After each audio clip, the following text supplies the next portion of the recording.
Guys, hello. I'm Alistair from Zavvi. It's a pleasure to chat with you both. Congrats on the new season, which I found to live up to the insane expectations set up by the first. Oh, wow. It's very kind of you. Thank you.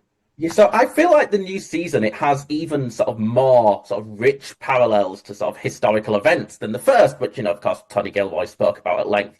So I just want to know, firstly, were there any sort of specific periods in history or historical figures that he sort of told you both to research this time around that would have parallels for your character arcs?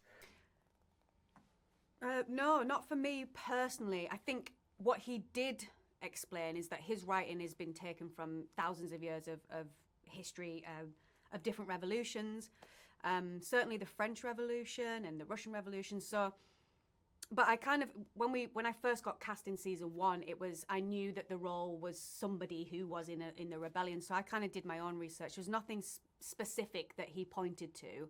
It was just here's history and here's the history of human behavior and fights and rebellions and this is what we're kind of doing. So yeah, that was kind of my experience. Yes, as a writer, he really trusts us. He really allows for our own work and for a genuine sense of creative freedom with how we create a character.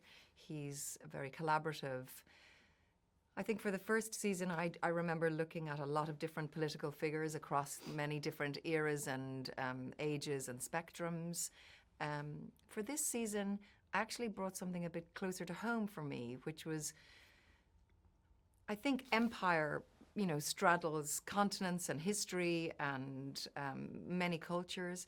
And for me, I looked at my own historical culture within Ireland, and I remember choosing two very different characters. I looked at Constance Markovits, who was a rebel in just before Irish partition from England in between around 1916, and I think she was one of the first women ever to be elected to the English Parliament. She didn't take her seat because she was a rebel. And then 100 years later, as looking at Mary McAleese, who was a president of Ireland, who welcomed the Queen in an exercise of reconciliation for England and Ireland. So I remember purposely choosing those women because I think at different times in history we need different leaders, that we need different moments, that we need different ideas, and I feel that in Tony's writing. I feel that he allows for us to explore.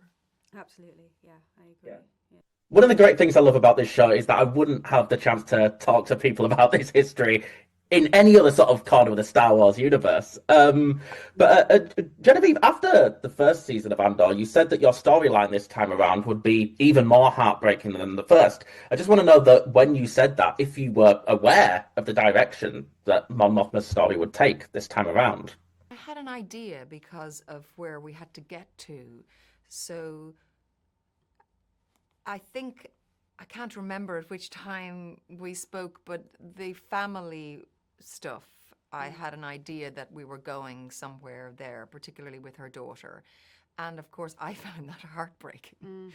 And the idea that perhaps maybe you understand the human cost within political alliances, within families or intergenerational choices, and then where Mon Mothma had to go politically, which of course we knew, because this is a prequel, so I knew it was going to be really dynamic, really dramatic and painful and at times heartbreaking. Faye, I mean, with the first season, I mean, you helped break new ground by bringing such like an openly queer character into this universe that hasn't had that rich representation. And I think that in this second season, it's even more stark because, we've seen less representation going forward in similar big budget projects. Do you feel it's even more important that this aspect of your character is still there, still vital as we go forward? Yes, I do, because we're just normalizing the normal. I mean, it's for me, it's a really simple one. It's a relationship like any of the other relationships within Andor.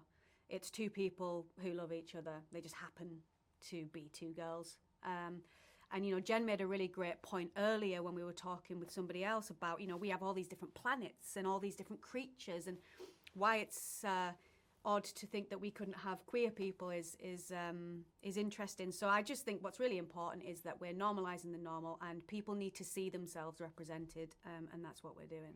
And it's also wonderful to bring up actually the power of relationship in Andor, and how Tony allows for that investigation, and how important a relationship is, whether that's between Mon and Luthen, Luthen and Clea, but also Mon and Vel. Like, they are two very different women who are each other's cousins, and certainly for Mon, Vel is her closest confidant. And that's a vital relationship for the success of certainly this woman within, and what she can achieve.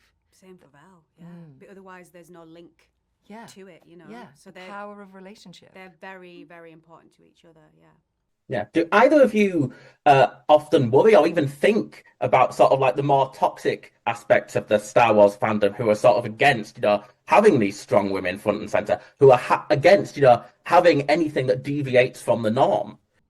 Do you know what? I haven't met that. I've met so many Star Wars people who have met me, who have come backstage or have come for me to sign things. And actually, when I meet people in my life, and I don't spend my life online because you're wise or fragile or whatever. But when I meet people, they are so positive about the messages of hope that Star Wars gives, and also especially within Andor, these brilliant women and men that make up the cast of Andor, that it is cross-cultural, cross-gender, like it's just, there are a lot of us who make up this beautiful chorus, and each of us is vital. Yeah. Jen, I mean, you just to stick with you for a second. I mean, you've said that Mon has the strongest core of any character within the Star Wars universe. But I mean, was it a challenge sort of this time with her arc, where it feels like, you know, she's going against her very nature, to, you know, she's on the verge of a breakdown due to the pressure that she's under? I mean, there are many characters in even Andor with very strong cores. I think what Andor season 2 is, it really shines a light on what it costs to be brave, the sacrifice that courage requires, and that it is in the moments of your greatest fear that you have to be the bravest. It is in the moments of oppression that perhaps we can be our strongest. And I think that's at the heart of Tony's writing, and it was a gift for me to play. And just as I'm about to wrap, I just need to ask, I mean, this is a very timely series. It feels like it's arriving right at the moment that it needs. What is the main message that you hope people can sort of take away from Andor and hopefully sort of put into action in the real world? That we're stronger together than we are divided, and this idea that hope is the most important thing that we have, I think, from my point of view anyway. Yes, it is. We have so much. It's that very famous saying that we have more in common than we have that our differences, and that we're all complicated, broken, beautiful, and we can be brave together. Yeah.